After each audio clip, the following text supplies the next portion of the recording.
Вярно ли, че шефа на ДПС Варна е назначен в пристанище Варна? За кого говорите?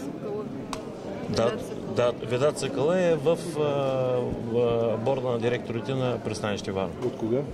Мисля, че вече около 6-7 месеца. Това е същия човек, за който беше доказан, че купува избори. Хванат. Да, не съм разследващ орган, за да кажа, че това е така или не е така. По-скоро ние гледаме на него като човек, който се занимава с икономика и човек, който да следи въпросите по обществени поръчки, по неща, които са финансовите дела на пристанище Варна. Така, Кой го предложи? Аз го познавам отдавна. Някой го е предложил, така да...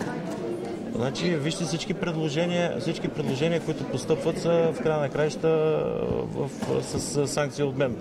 Аз съм преценил, че от всички предложения той е едно от най-добрите. Наистина не знаехте, че той е замесен и с доказани не знам. простъпки? Честно казано, аз не гледам телевизия, не слушам, не чета вестници, така че не знам. А пък още по-малко пък да чета сводките на МВР.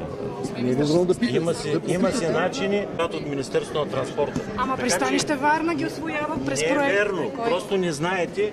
Казах ви, Министерството на транспорта. Нали вие не го признахте преди месец? Министерството на транспорта образува обществената поръчка. Няма нищо общо с пристанище Варна. Как да няма?